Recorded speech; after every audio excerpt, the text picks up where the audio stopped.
after that run had ended, you stuck around WWF for a while, wrestling under your own name for a while, and then they asked you to start training. How did that happen?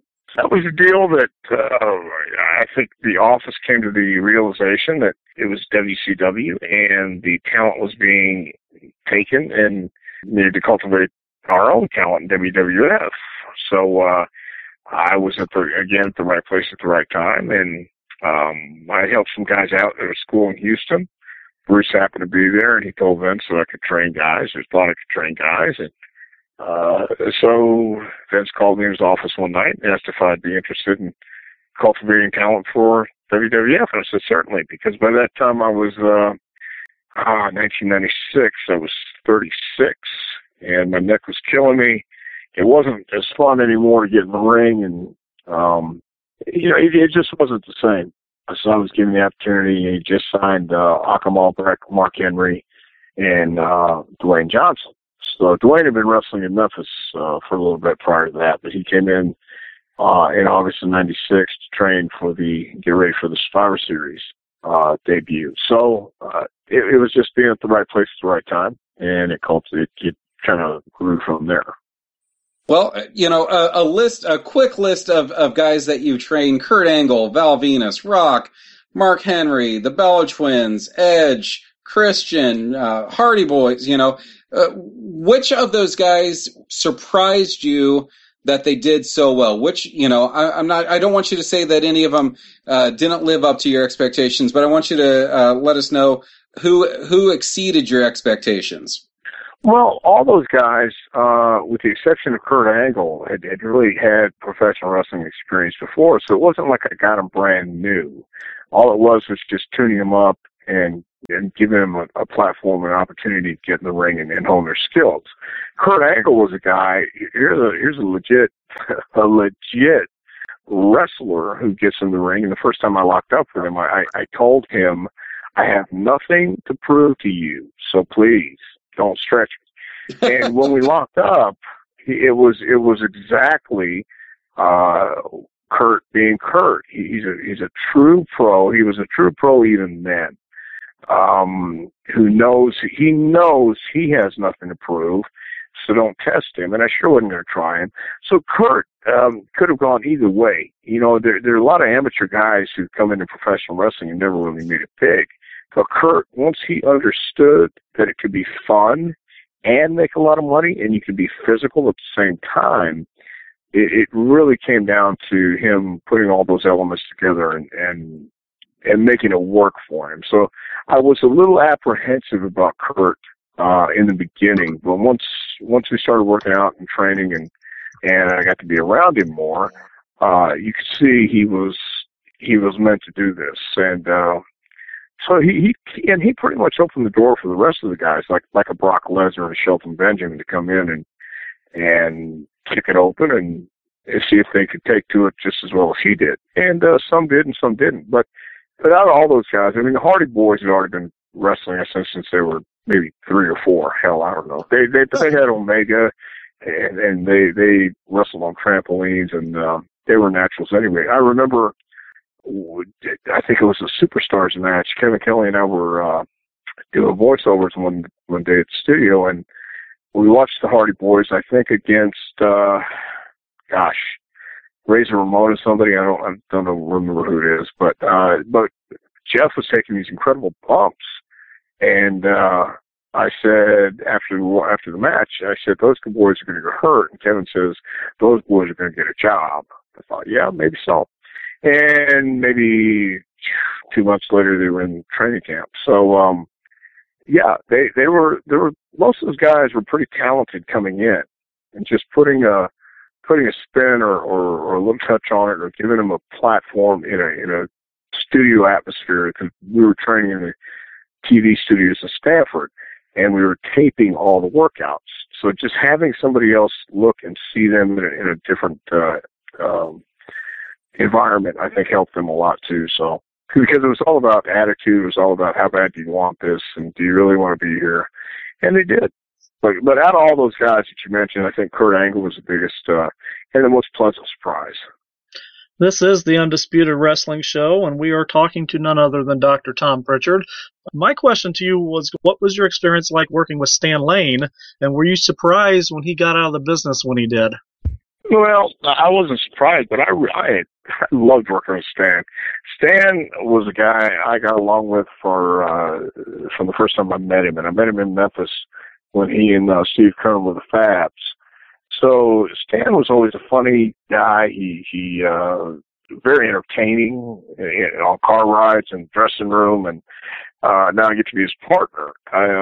So I got along great with Stan. Was I surprised when he quit? No, not really, because he was living in Charlotte and having to drive to Knoxville or Morristown, for these shows. And again, not a lot of money right back then, but I was living in Knoxville, so it didn't matter to me. And I was doing okay. So, I mean, while we got along and I hated that he wanted to leave and wanted to quit, I certainly understood it. I mean, from a business standpoint and from a personal standpoint, because, Stan, again, was getting older and the matches weren't, the matches were a little more physical, I guess. So, I always had a good time with Stan, though. Considering, Tom, where all you've wrestled and spent the majority of your time down in the southern states of the United States, I am shocked to no end, and if I'm wrong, please correct me. Did you ever wrestle for WCW? I wrestled for Georgia Championship Wrestling before it was WCW. I went to Georgia in late 82, 83. So I did commentary with Gordon Soley, and this is when Tommy Rich and Buzz Sawyer had their hot angle. There's another thing. People talk about, John Cena and all the guys today at this generation. Tommy Rich in the 80s was the hottest babyface in the country, and everywhere he went, he was recognized, and that was the power of TBS.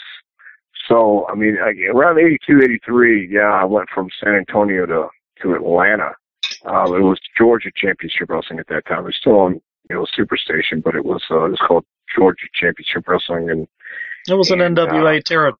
Yeah, there was an NWA gimmick. Yeah, sure was.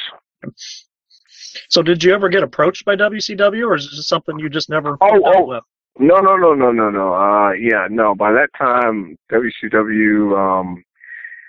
Let's see.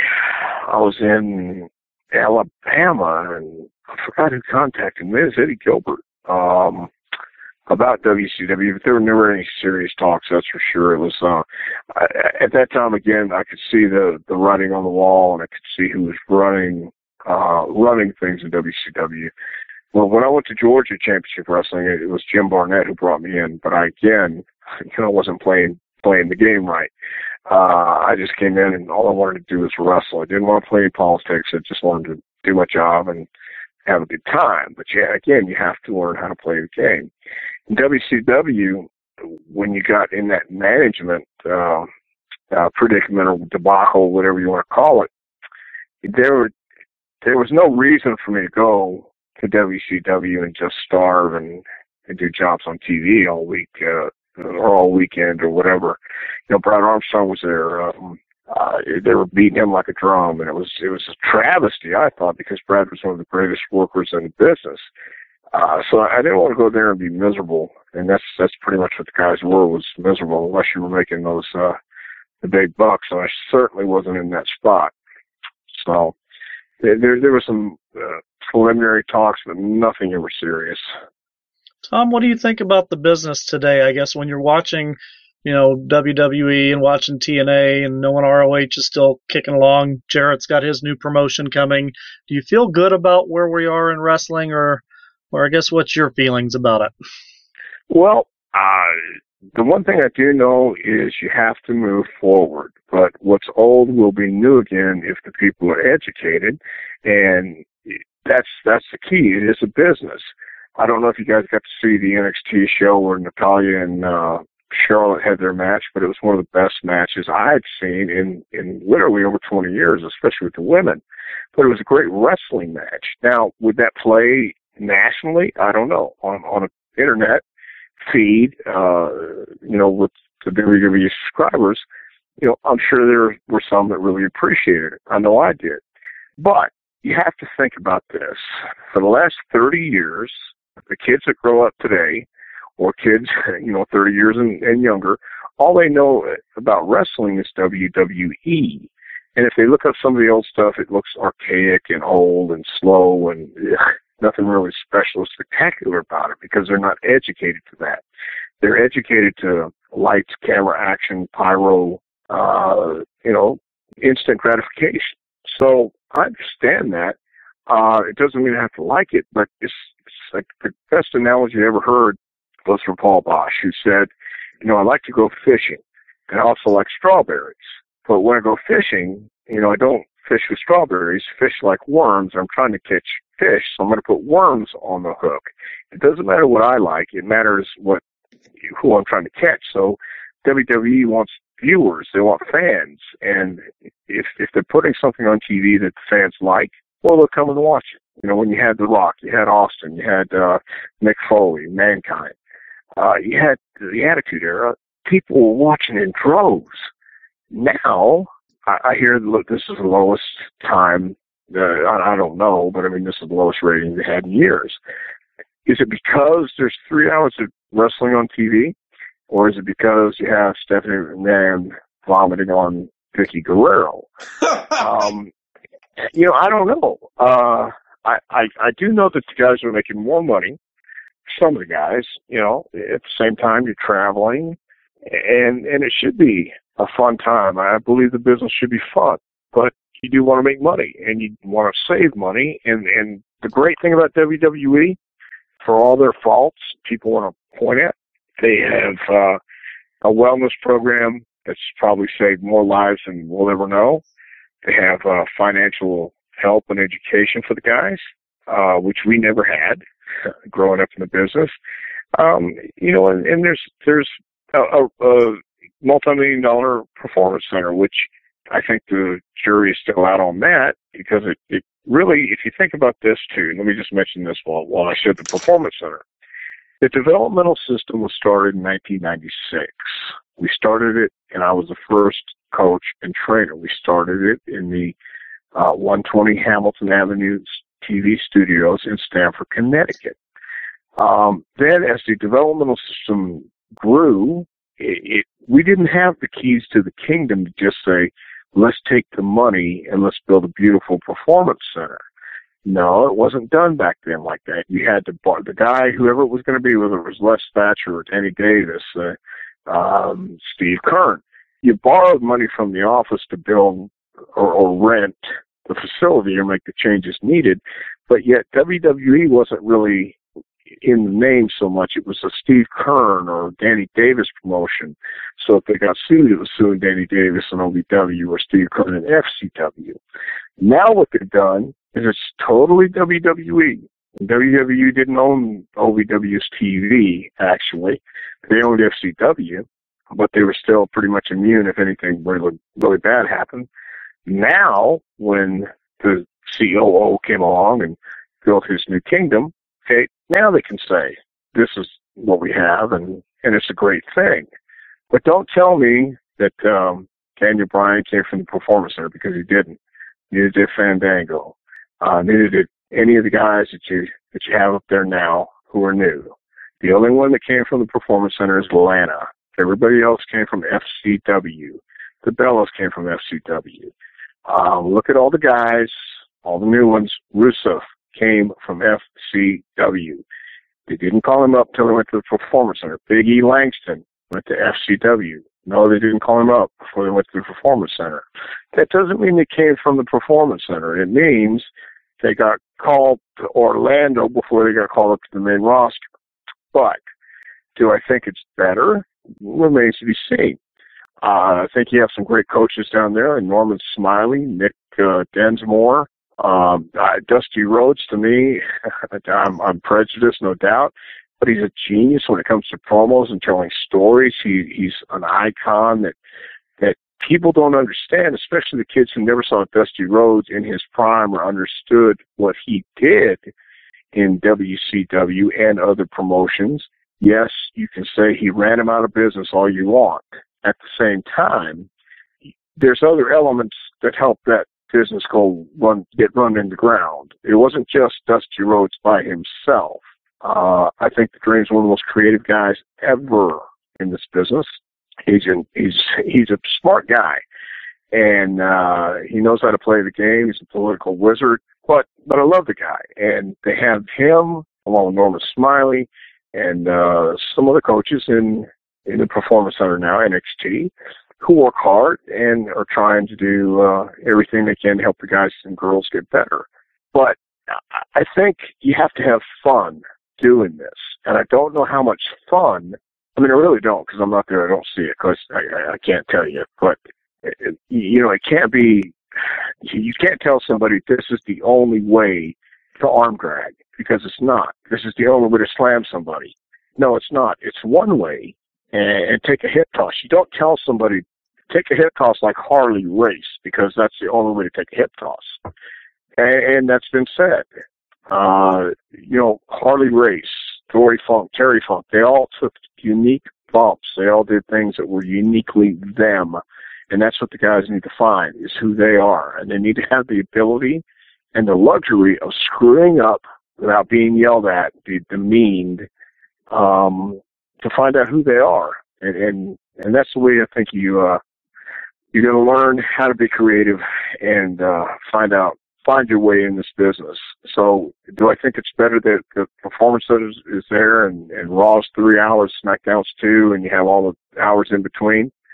I don't know yet. I mean, I can't say, because it's, I hear things, but I don't know because I'm not right there, so I can only say I hear rumors. So, I mean, I think it remains to be seen what happens in the next 2 years, or let's just say the next 5 years, because the Performance Center will have been up and running, pretty good time by then. They've had 2 years of the Performance Center. We're talking excuse me. Oh, go ahead. We're talking to Dr. Tom Prichard. We've got a couple questions left with him before we have Barbara Bush join us shortly. Oh, yes. Oh, by the way, before we go any further, please tell Barbara Bush I said hello. Absolutely. She's a very nice lady. Seriously. In fact, you want to hang on long enough to say hello yourself, we'll let you. Okay, that'd be great. Another question, I guess, from me, and then I'll kick it over to Zane to finish it up. You brought up a point with talking about the Wellness Center and the Performance Center and all that. But looking at wrestling now from a fan's perspective, especially, I'm not going to say the other guys with me are older, but I am. And, I remember storytelling, and I remember great matches, and I remember, independence and territories and things like that. Today is a different world that we live in. It seems like it's more about the segment and the entertainment part of it. And yes, promos and stuff have had a place in wrestling for, ever. When is too much? And watching matches where you're seeing top talent facing top talent almost in every match, where, we asked Jim Cornette this very question about squash matches and do we need to bring that stuff back? What's your feelings, Tom? I mean, do you think that with the free matches they're giving on TV every single week, it's watering down pay-per-view time? And well, yeah. I mean, how can you make something special when you've already seen it? I mean, you kind of paint yourself in a corner when you have to have main events matches every week. Okay, because you only have so many main event guys, and then you need to make new ones. But what's the shelf life? So certainly, it's one of those things that what is too much, and I think that maybe we're seeing it now with the ratings and people not necessarily being as excited as they were at one time. Because I remember when the buzz was you couldn't miss wrestling, but now it's like, yeah, I don't know, and I could be wrong. I mean, I don't know, but I know that when I'm watching the show, there are some at times when I get that excitement. I know when I'm watching something that my heart tells me this is special. Again, I bring up Natalya and Charlotte on the NXT. The only reason I watched the NXT show was to see TJ and Adrian Neville and Natalya and Charlotte, and I was impressed with the whole show. But those four actually made me see that there still is talent out there that's passionate, know how to tell stories. So yeah, I think it does hurt when you have all this main event and all this time on TV, and because what's going to make you buy the pay-per-view or whatever it's called now, live event, special event, whatever it is. So yeah, I kind of think that when you paint yourself in a corner, you don't have anywhere else to go. We'll kick it on over to the Morning Star, Will Huckabee, and then we'll wrap it up with you, Zane Paisley. Yeah, Mr. Prichard, I was going to ask you, you're such a role model and a mentor to a lot of indie wrestlers here in the southeastern scene. What is your opinion on the indie promotions as of right now, and do you think that there will be a resurgence back to the territories? No, I don't. I think the territories are pretty much gone because nobody wants to put any money or any time into it. When you have cable TV saying we're the baddest and we're the world champion, it's kind of hard to get a regional feel and say, no, I'm the world champion, I'm the baddest. You got to prove yourself. Most people compare every indie promotion to WWE, and right or wrong, that's just the standard is WWE right now. I've seen a lot of horrible, and I mean horrible indie promotions, and I've seen some great ones. The problem is, quite honestly, in the Southeast, anybody can buy a ring, anybody can get in the ring and play wrestler, and they don't know what they're doing. They think just because they see it on Raw, they can do it. They have no rhyme or reason. It goes back to telling stories. The issue is the indie guys have the opportunity to educate their audience and educate them to telling stories and educate them to good work. But too many guys don't go to the gym. They look like your next door neighbor, and you have 100. I actually saw this, man. There was a guy who was 6'2". He had to weigh at least 110 pounds. And I'm not exaggerating. He was against a guy who weighed 260. He threw a clothesline, and the 260-pound guy bumped. It looked horrible. It's terrible. You're exposing the business. But if independent guys understood and took it seriously and not just watched it, went out and learned it, and seek somebody who knows what they're doing, who knows how to wrestle or perform, then it would be different. But all too much, all too often, guys don't want to do that. They just want to go out and perform for their friends and family and play wrestler on a Thursday night. So there's some guys who are very dedicated. Some guys that want to go to the gym. And I think, Kyle Matthews, I'll say Elliot Russell's in there too. He wants to get better. Guys in there who want to, and there's just not a whole lot of places to do it. So there's some good and bad out there. I will say that. Let's wrap it up. Zane Dust, what you got for Dr. Tom Prichard? Well, Dr. Tom Prichard, I wanted to let all of our listeners know about your website, drtompritchard.com.